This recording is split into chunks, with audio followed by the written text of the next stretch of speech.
Hello guys! Hello! This is for Leo. Leo, welcome dito sa aking channel. Kapalaran 888, Leo.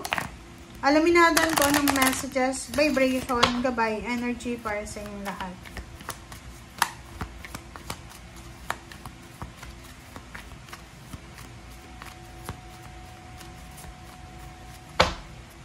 Okay, Leo. First two cards tayo. Number 3, marriage, and number 24, 6, theft. May magnanakaw dito. Ikaw ba yan, Leo, or yung person mo? Kasi may posible dito na isa sa inyong dalawa ang pwedeng lapitan ng tukso. Nakawin ka sa kanya, or nakawin siya, nag-iba sa'yo. Parang ganon. So, are you married? Or are you committed? Boyfriend, girlfriend? Kasi sinasabi ng barada dito. Mag-iingat kayo, Leo, kasi mayroong ditong mga temptation na posibleng lalapit both sa inyong dalawa.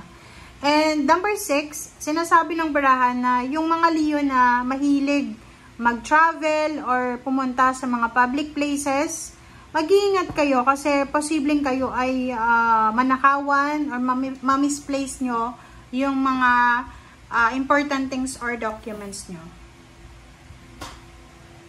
Okay, thank you.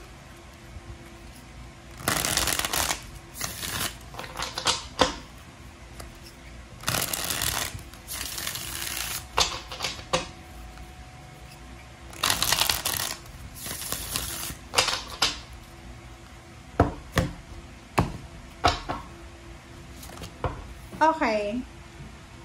5 of Cups, this is regrets and judgment. Death card. Seer the Fool. Ace of Pentacles and 10 of Pentacles and Queen of Pentacles, the Star. Okay. Leo, please comment down below kasi kung makikita mo dito sa barahang to, yung first 2 cards mo, 'di ba? Sabi sa iyo dito na mag-iingat ka kasi pwedeng merong mga third party na pumasok sa relationship nyo. Especially if you're married, if you're committed, in a relationship na committed kayo, na pwede nyong pagsisihan. So be careful. Mag-iingat kayo, Leo. Mag-iingat kayo, Leo, sa mga decision making nyo. Ingat-ingat kayo sa desisyon regarding sa relationship. Kasi, for example, kung ikaw ito na nagkakagusto ka sa iba, single ka ba? And alam mo na may asawa siya, mag-iingat ka kasi this decision na meron ka sa ngayon ay posibleng pagsisihan mo. Siguro, diba yung may mga third party, sa una lang masaya yan. Pero once na na-hit na sila ng karma, nagkakagulo-gulo na yung buhay nila. So, dito sa barahan to, mag-iingat yung lahat ha. Be careful sa mga commitments, sa mga partnership na sinasalihan nyo, lalo na kung alam nyo na may mga asawa sila, o ikaw ba yung may asawa. Kasi posibleng matapos yung relationship na yan eh. Pwedeng mag-end yan sa divorce, hiwalayan, separation, or kaano pa man. Alright? So, kung makikita mo dito sa ilalim, sinasabi ng bara sa'yo dito na meron ng mga Leo na sobra-sobra yung pangarap mo sa buhay. Napakataas ang pangarap mo. Mataas yung pangarap mo eh. Financially, sinasabi ng bara sa'yo dito na pangarap mong magkaroon ng maraming pera.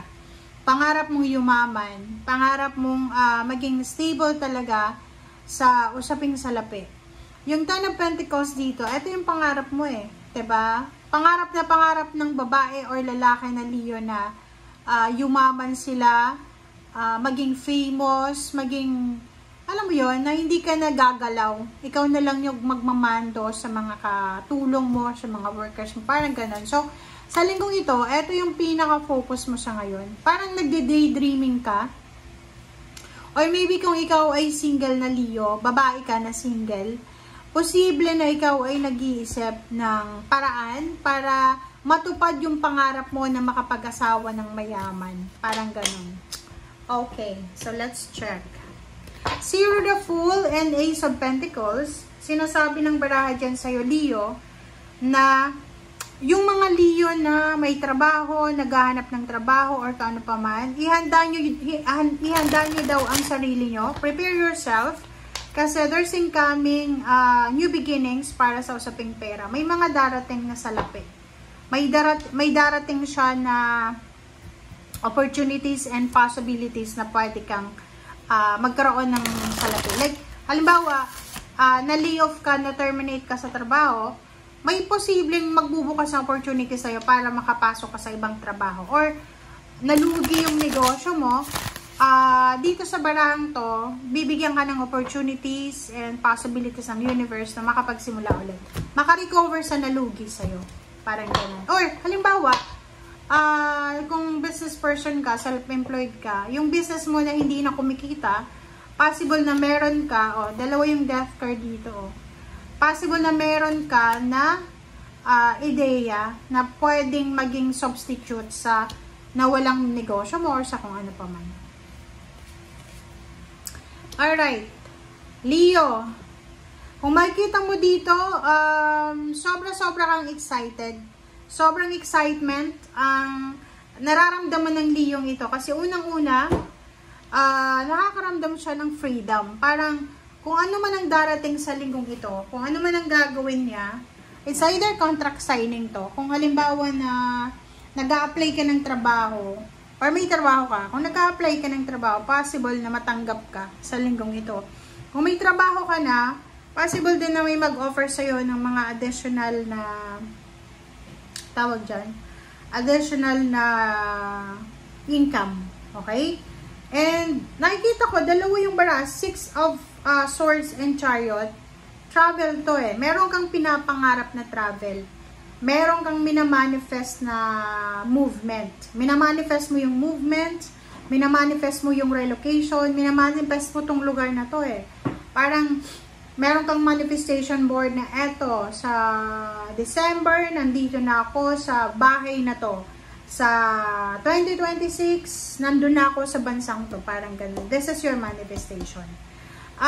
Sinasabi ng bara sa'yo na kung ano man ang minamanifest mo na movement, sinasabi sa'yo dito na wag ka nang, wag ka nang magpanic kasi sure na yan na makukuha mo. Matatapos yung paghihintay mo eh. Tapos yung paghihintay mo, and makakaalis ka na, makakalaya ka na sa kung ano man yan na stagnation or kung ano man yan na problema na kinakaharap mo. Especially sa relationship, siguro may Leo dito na pwedeng lolokohin ka ng karelasyon mo, eh matagal ka na palang suffocated sa kanya. So, blessing in disguise, diba? Niloko ka, pero hindi alam ng nanloko sa'yo na ayaw mo na din sa kanya. So, parang gano'n. There's a level up para sa mga Leo. Kasi itong 6 of Swords tsaka Chariot, level up siya. So, kung saan ka man papunta, kung saan man ang landas na pupuntahan mo, or kung saan ka man dadalhin ng mga paa mo, ng tadhana mo, ng journey mo, may naghihintay sa'yo doon na victory and success. Okay, parang ang daming direction. Marami kang direction na gustong tahakin. Marami kang gustong puntahan. Marami kang gustong subukan. Parang ganon. And the Death card here, this is patiently waiting eh, 'di ba? Marami kang oras na ginugol para maghintay. Like marami kang sinacrifices eh. Parang sinakripisyo mo na ata lahat, maybe your emotion, your plans. And now sinasabi ng baraha na tapos na yung pagsasacrifice mo. And on the way ka na para sa fulfillment ng kung ano man na pangarap mo. Okay? Yung iba dyan sa inyong Leo dito, possible na kayo ay bibili ng plane ticket, magpaplano ng travel, may aasikasuhin kayong, kung ano man aasikasuhin nyo na pwedeng relocation to eh, pwedeng movement siya. Kung business person ka, kung may sarili kang company or office, pwedeng lilipat ka ng location. Yung iba naman, nasa loob ng company, merong relievo ba? Or pwedeng i-shuffle kayo ng department, parang ganon. But, sinasabi ng barahan na kung ano man ang movement, ano man tong transformation, eto ay magdadala sa'yo ng parang, hi, diba? Relief. Diba? Makakaramdam ka na, ay salamat, nangyari to. At least nakawala na ako doon sa relationship na yon.